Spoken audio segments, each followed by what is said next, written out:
Hey there, my name's Nikki and welcome to my channel. So this is kind of like a combination debt payoff, fire, challenge type of channel. So if you're interested in stuff like that, please do follow and subscribe.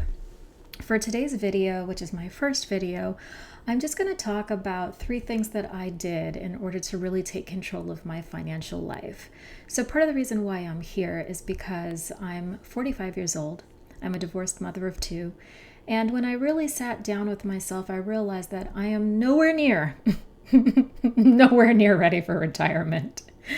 And I have to say, it's caused me a bit of anxiety. Do you feel that way? Do you feel like, oh my God, everyone else has everything going for them and everyone is making all this money and has all of this stuff in savings and you feel so far behind?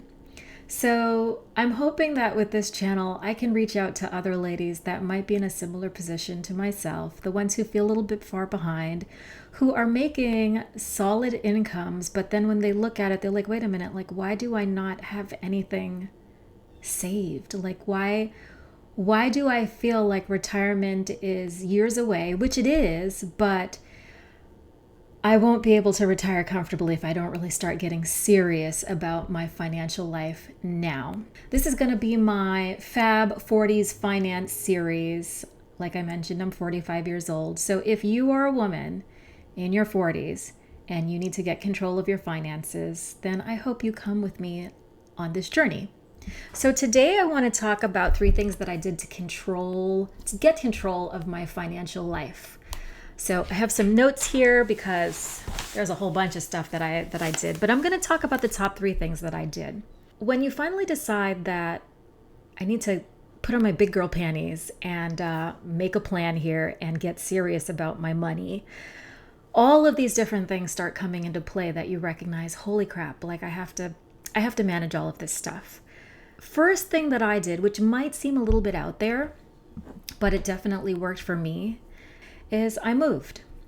So I used to live in a high cost of living city, and I know a lot of people love to live in major cities. Everyone wants to live in New York and Chicago and LA and Miami. Well, I lived in Miami, in South Florida to be specific, in the Miami-Fort Lauderdale area for over 20 years. And I had enough. If you have seen any of the news reports, Florida increased its population a lot during the pandemic because we were one of the few states that was fairly open. And I do have to say that was definitely a blessing. But with that came an influx of people, which just ended up really hiking up the cost of pretty much everything in South Florida and in Florida in general. And then it also just made living there a little bit less fun. Every time you want to go someplace, there's traffic all over the place. I have to say, Florida is getting hotter and hotter every year, and I just really couldn't take it anymore. I was a transplant to Florida, so transplanting myself from Florida was not a huge issue.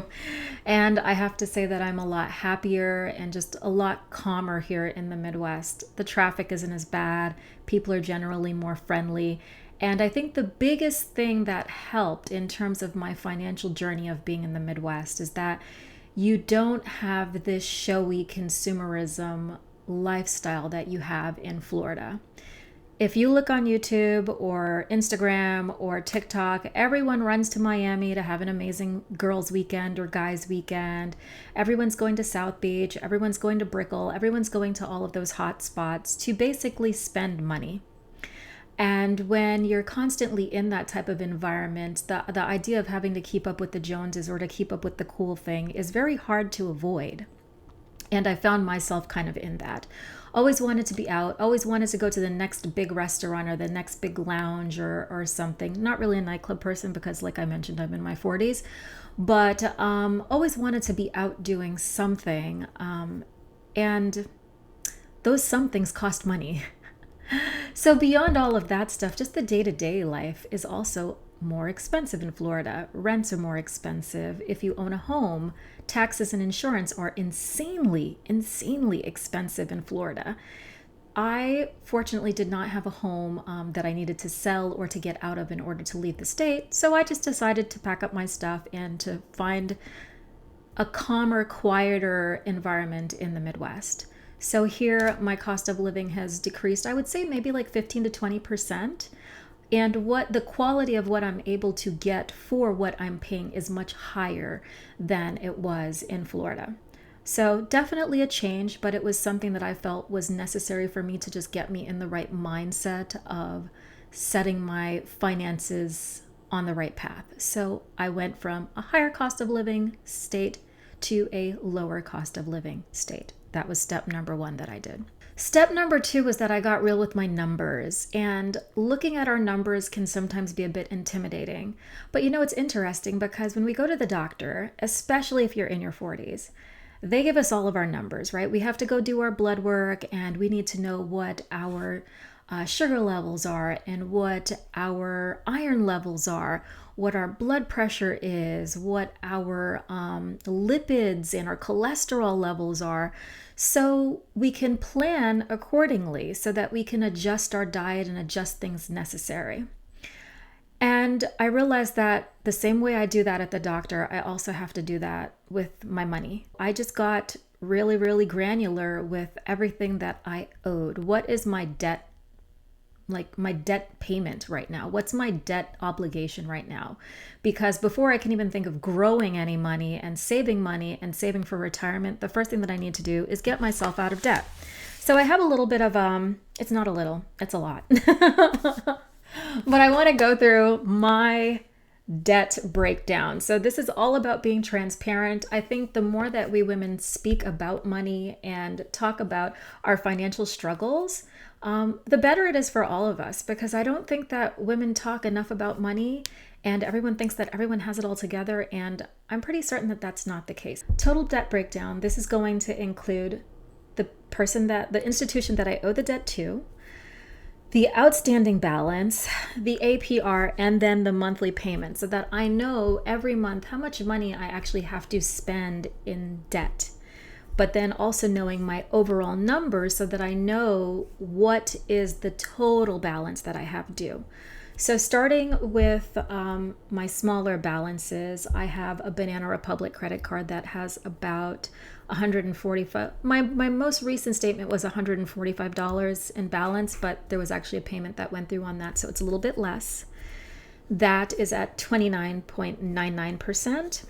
Merrick Bank, I have a credit card with them. So if you have been in any type of situation where you were trying to rebuild your credit, you may have heard of Merrick Bank because they offer a credit card for people that are trying to rebuild their credit. And after 8 to 10 months of on-time payments, they double your credit line, which obviously helps improve your overall available credit, and it improves your credit score. So I had one with them for a number of years, versus closing it and ending up losing that extra credit available towards my overall outstanding available credit. I just decided to keep it, and I keep like one or two things that are recurring charges on that. So the current balance on that is $88, and that is at 28.7%. I have a Capital One business credit card that has an outstanding balance of $4,216.20, and that is at 29.2% APR. I tell you, these percentage rates that these credit card companies charge us, if we could get that return on our investment portfolios, we would never have to worry about saving for retirement. But yeah, my plan with these, as a little sidebar, is to call them and negotiate lower APRs. Even if it's just 5 percentage points, it'll help. So again, just to reiterate, Capital One business credit card, $4,216.20 at a 29.2% APR. I have a credit card with my credit union, which has an outstanding balance of $5,875.37, and that's at an 18% APR. I have student loans. Don't we all have student loans? I still, at the age of 45, have student loans. I got my master's degree, so that kind of is part of it too. But my student loan balance is $8,306.74, and that is at a 2.6% APR. So honestly, not that bad when you think of the fact that inflation is anywhere between 3 to 5% a year. So having a student loan at 2.6%, it's technically under inflation. Does that mean that it's decreasing every year. I don't know. I still have to pay it. And then I have the economic impact disaster loan. So I had an SBA EIDL loan during COVID for my business. So that has an outstanding balance of $12,800. The APR for that is 3.75%. And when I moved to the Midwest, unfortunately, my previous car got totaled, so I had to purchase a new vehicle. That loan I took out in October of 2023. The balance on that loan is $23,622.51, and that has an APR of 7.12%. My minimum monthly payments for all of my debt comes out to $1,023.61. My total debt outstanding is $55,053.82. So that is how much I need to pay off to get to net zero, to just have a zero net worth. It's kind of crazy when you think about it. But that's the reality, right? When you owe debt, you are putting your net worth into the negative. I do not own a home, so I don't have equity in a home. I do have some money saved up in my IRA, but definitely nothing in comparison to the level of this debt that I do have.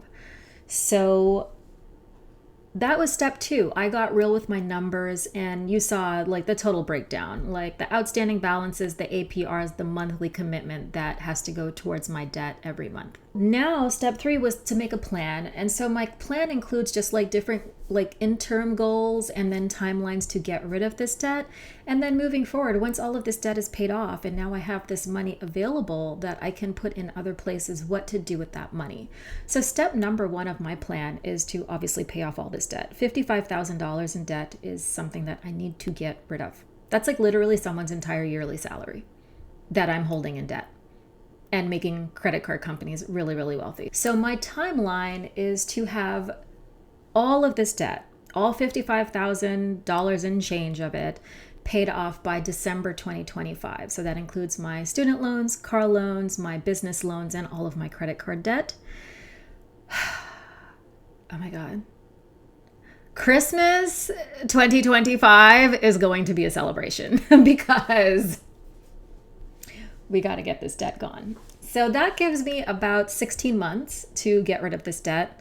I think that that is a reasonable timeline for me, given the extra money that I do have available. But it's also quick because I don't want to be living with this debt any longer than I have to. Timelines is December 25 to be at 0 debt owed. And then after that, all of my extra money, all the money that I'm going to be putting to this debt can now go towards savings towards my retirement. Now, I will say, I do have a retirement account and I do continue to contribute to that. I'm self-employed, so I don't have the luxury of having a 401k through an employer. I am entirely responsible for saving for my retirement on my own with the money that I make from my business. And that's also a huge responsibility when you don't get the employer matches and all that fun stuff that you can get when you work for someone else. But, you know, the offside of the trade-off of that is that I have a lot of flexibility in my life. I can ramp up my business or scale down my business as I see necessary. And I have a lot more flexibility with my time, which is very, very valuable to me. I'll take on the responsibility of having to contribute to my own retirement account, but I thought this channel would be interesting because not often do we hear about people paying off debt and saving for retirement and going towards their FIRE numbers. Like if you're not familiar with FIRE is financial independence, retire early. You don't really hear a lot of that for people that are self-employed.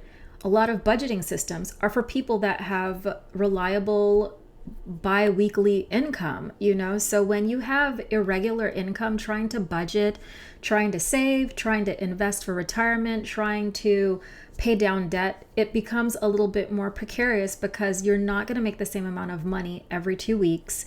You're not going to make the same amount of money every month. You have to kind of keep money aside for the months where things are a little bit shorter. So it puts a different spin on your financial responsibilities. And I'm really interested in covering the strategies that I use on this channel. my goal is to do a check-in once a week at minimum of where I am with my debt. And a lot of that's just because my money fluctuates, right? So when you have irregular income, you kind of have to deal with things as they come. I just want to give an update weekly on where I am with paying off debt, with where I am with just thinking about my financial life in general. And I would love, love, love to have you be part of this journey. So if you liked what you heard here, please don't forget to hit the subscribe button and the notification bell, I think it is, yeah, so that you can be alerted of when I do new uploads. And thank you again for joining me on this journey, and I wish you the best.